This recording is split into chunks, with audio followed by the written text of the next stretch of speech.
Estatais voltam a ter prejuízos, depois de 8 anos. E mais, as contas públicas degringolando, o abismo está lá, está acelerando, vamos acelerando. Mas qual é a consequência que isso tem para você, para mim, para todos nós? Afeta nosso bolso diretamente. Vou tentar traduzir isso aqui de forma mais simples possível, zero técnica, então fica até o final, porque eu vou dividir esse papo em dois. As empresas estatais com prejuízos bilionários novamente, depois de 8 anos, e as contas públicas, como essa informação se converge e a gente consegue ter uma compreensão maior de que o abismo está lá e as consequências econômicas, no médio e no longo prazo, chegam. Pois bem, antes, me ajude compartilhando esse canal, comentando, ative o sininho, que me ajuda realmente na produção diária dessa informação, da pesquisa pelos dados e tentar trazer isso da forma mais simples possível. Inclusive, vídeos mais aprofundados eu faço toda segunda-feira na minha comunidade fechada. O link está aqui no descritivo. Fiquem à vontade e será um prazer tê-los conosco semanalmente, inclusive nos encontros mensais que a gente faz ao vivo e online, além de resenhas de livros, resenhas de filmes e encontros trimestrais presenciais. Bom, vamos lá. Saiu nessa semana um ponto importante sobre as estatais, as empresas estatais. Elas voltaram a ter prejuízo após 8 anos. E mais, devem fechar o ano de 2023 com prejuízo de 5,6 bilhões de reais. Voltamos aos prejuízos bilionários da era petista. Demorou 11 meses? Que rápido, zero surpresa. Pois bem, existe um negócio que é a LDO. O que é a LDO? Lei de Diretrizes Orçamentárias, que autoriza quanto que o governo pode gastar ou qual será a receita dele num próximo ano. Pois bem, a LDO, a Lei de Diretrizes Orçamentárias, autoriza que essas empresas estatais tenham um déficit de 3 bilhões de reais nesse ano. Mas a projeção do governo, a projeção do próprio governo é de um prejuízo de 5,6 bilhões de reais, segundo o relatório de receitas e despesas do quarto bimestre. Resumindo aqui, a Lei de Diretrizes Orçamentárias autoriza um déficit de 3 bi para as empresas estatais, já vou falar quais são, mas o próprio governo estimando um déficit de 5,6 bilhões de reais. Bem-vindo ao PT novamente, eles são craques em produzir déficits e mais bilionários. Pois bem, segundo a gente consegue ver nesse gráfico aqui, que inclusive é do meu amigo Écio Costa, um economista extremamente brilhante, a gente tem parcerias comerciais, pedi a autorização dele aqui, faço todos os créditos para compartilhar esse déficit das estatais. Pois bem, se nós olharmos aqui na primeira parte à direita, a gente vê as estatais totais. Em 2018, com superávit de 4,4 bi, 2019 quase 12 bilhões de lucro, 2020 3 bilhões e meio de lucro, 2021 2,9 bi, 2022 6 bilhões e 2023 até o momento 2 bilhões, com projeção de ter um déficit, um prejuízo de 5,6 bi. Portanto, voltamos aos déficits, voltamos aos prejuízos depois de 8 anos. Nesse mesmo gráfico a gente consegue ver a separação das estatais federais e as estatais estaduais e também as municipais. Vamos focar aqui nas estatais totais e as federais, que são as principais dela, tá? Se nós levarmos em conta essas empresas estatais, que estamos falando aqui de 22 empresas que são não dependentes do recurso da União, o que essa projeção está mostrando é uma mudança na trajetória do superávit de 5 anos, à exceção do ano de 2020. Mas vamos lembrar que o ano de 2020 foi aquele ano que começou a pandemia, e se nós olharmos o que a LDO previa, o que a meta previa para as estatais, era um prejuízo de 3,8 bilhões por conta da pandemia e de todos os efeitos que os governos optaram por conduzir a economia durante a pandemia. Portanto, tinha sido previsto um prejuízo para as estatais de 3,8 bi, mas o governo entregou um prejuízo de 614 milhões, isso em 2020. Previam 3,8 bi, entregaram um prejuízo de 614 milhões, um prejuízo significativamente menor no ano de pandemia. Portanto, à exceção do ano da pandemia, a gente voltou a ter prejuízo depois de 8 anos. Isso é lógico, isso é normal e isso sempre foi a era do PT no médio ou no longo prazo. E dessa vez está sendo no curto prazo. Aprofundando um pouquinho aqui, quando essas empresas têm déficit, como é que é compensado esse déficit? Imagina que você ganha 10 na tua casa e gasta 12. Alguém tem que compensar esses dois. Você toma num banco emprestado, você empresta de alguém da tua família, amigo, não importa. Mas aqui as estatais precisam ser compensadas. E por quem ela é compensada? Pelos recursos da União. O que é o recurso da União? Todos nós, pagadores de impostos, que passamos novamente a sustentar as empresas estatais com prejuízo, como foi na era petista, principalmente acelerada na era da Dilma, e agora voltamos. Ocorre que a União, para compensar esse prejuízo, ela precisa se endividar. Ela toma mais dívida para cobrir esse saldo negativo da projeção de 5,6 bi, e quando a União se endivida, a relação dívida-PIB, que é uma métrica analisada para entender o endividamento de cada um dos países, ele sobe, afinal de contas um país está mais endividado. Quando o país está mais endividado, a estrutura de juros do país muda. Ora, se eu sou extremamente endividado e vou ao banco pedir um empréstimo, se ele me empresta, ele vai, obviamente, pedir taxa de juros mais alta ou exigir taxa de juros mais alta caso ele empreste dinheiro para mim. E um país funciona igual. Portanto, a estrutura da curva de juros no Brasil, ela passa a ser, como sempre foi, salvo algumas raras exceções, ela continua sendo alta. Quanto maior o endividamento público, maior essa estrutura de juros. E aí não adianta o Banco Central derrubar a taxa de juros a forceps, como foi feita na era da Dilma com o presidente do Banco Central Tombini, ou como o PT prega para que isso ocorra. Não adianta derrubar essa taxa de juros quando o mercado precifica ou os investidores exigem uma taxa de juros mais alta para emprestar para esse país. E não tem outro jeito senão a União compensar o prejuízo das estatais com dinheiro público, com dinheiro da União, que no fim das contas é o dinheiro de todos nós, pagadores de impostos, tá? Além do mais, o que a gente viu nas contas do governo desse ano foi já um déficit que ultrapassou 101 bilhões de reais até o mês de outubro. Repito, o governo já teve déficit primário, ou seja, já gastou mais do que arrecadou, 101 bilhões de reais. No ano passado, para ter um efeito de comparação, nesse mesmo período do ano, o governo tinha tido um superávit de 130,8 bilhões. O que significa isso? Que o governo tinha gastado menos do que arrecadou, 130,8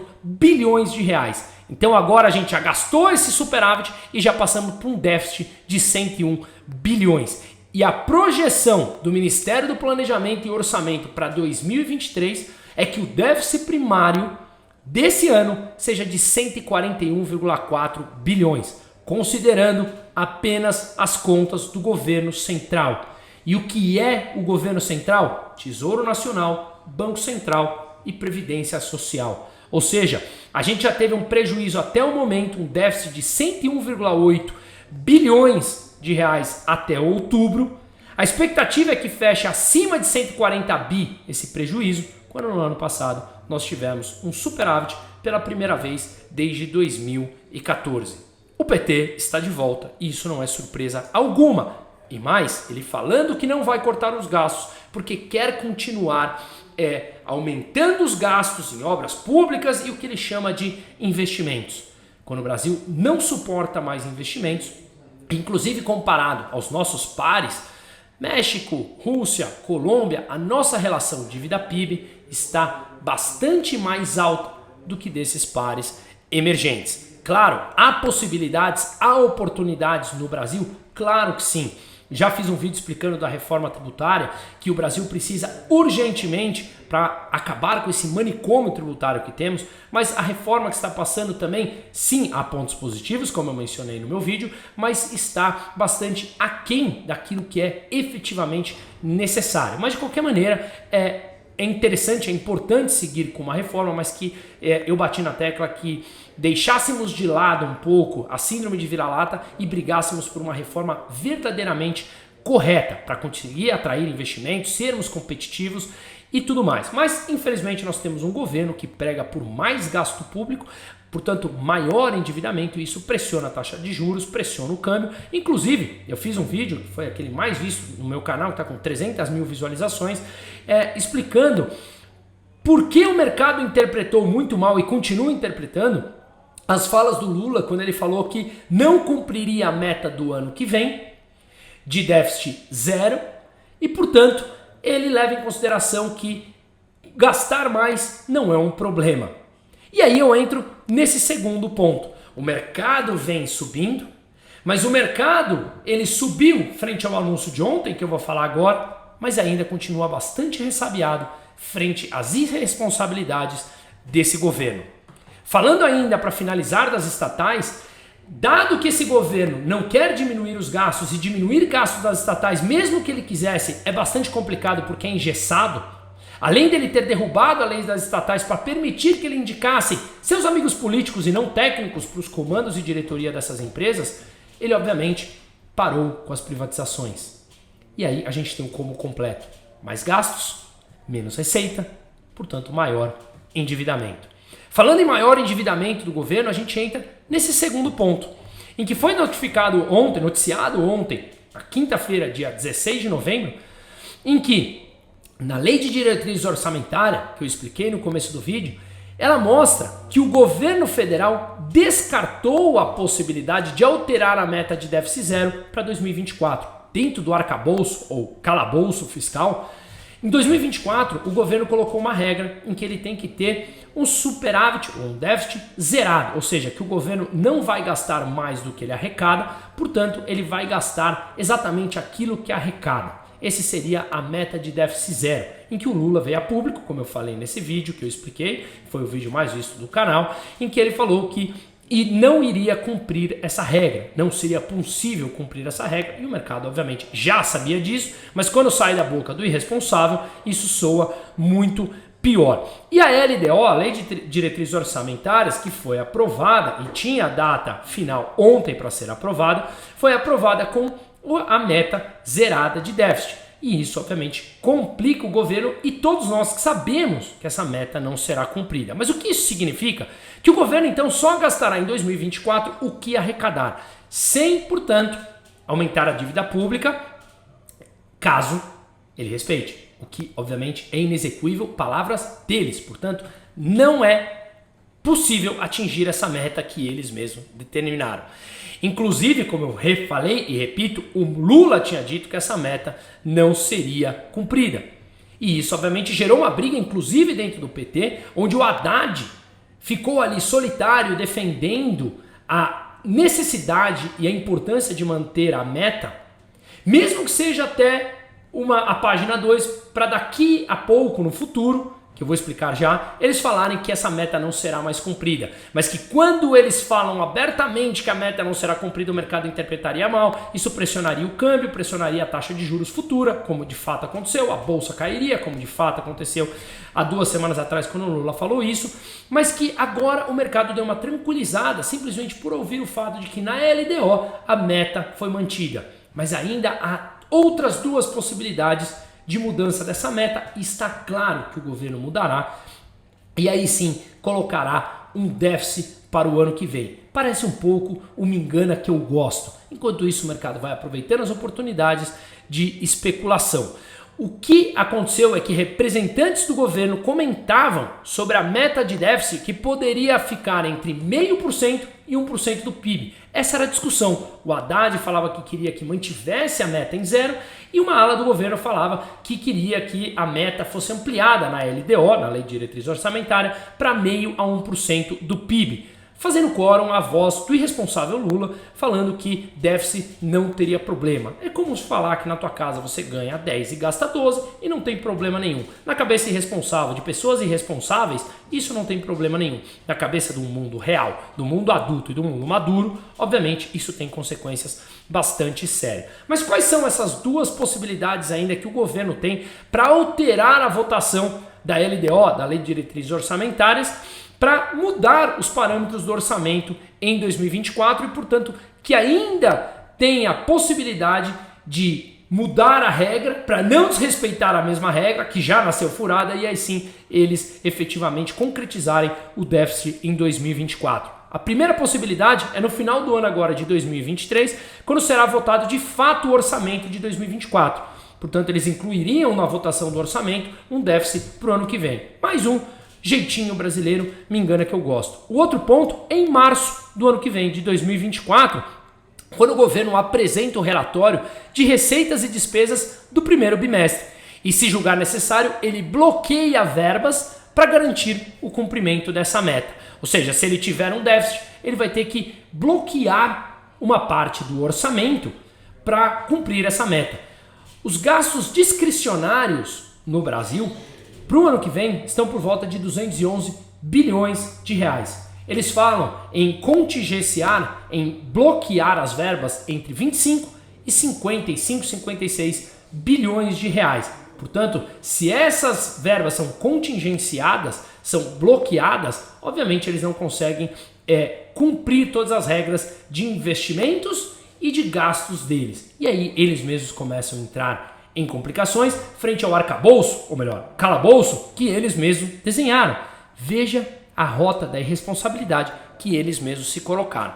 Pois bem, para cumprir essa meta do ano que vem, eles falaram, o próprio governo federal e o Ministério da Economia, que eles precisam encontrar 168 bilhões de reais em aumento de arrecadação. Claro, nós vamos financiar o auxílio terno, o auxílio presente, o amarrador de sapato, aquele cara que coloca o terninho nos outros, a gente tem que bancar, porque eles não podem cortar esse tipo de gasto. Eles são supremos divinos e eles não podem, mas nós temos que sustentar essa corja de pelego. Então o que eles precisam?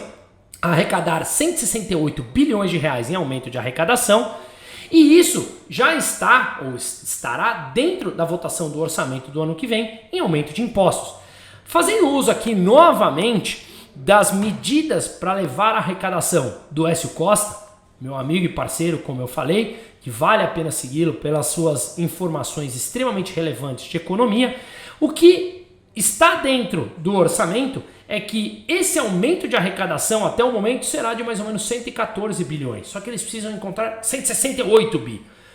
E aqui eu coloco na tela algumas medidas desse governo para elevar a arrecadação, que depende de aprovação do legislativo, não depende só deles. O que aconteceu foi que esse governo partiu de um gasto elevado, falou que ia gastar e depois sai correndo aqui por outro lado para encontrar as receitas. Isso, obviamente, não costuma dar certo. Então ele falou taxação de encomendas internacionais no valor seria por volta de 3 bilhões de reais, impacto do abatimento da base do cálculo de impostos federais, do CSLL também, enfim, fim da dedutibilidade dos juros sobre capital próprio, tributação das offshores, taxação dos chamados fundos exclusivos e taxação do mercado de apostas eletrônicas. Mas tudo isso depende, obviamente, do legislativo para aprovar. Como eu falei, um governo irresponsável, medíocre, que sai gastando sem preocupação e depois precisa sair correndo atrás das receitas. E veja, o Haddad mostrando a preocupação de correr atrás das receitas, porque pelo Lula ele não teria nenhum tipo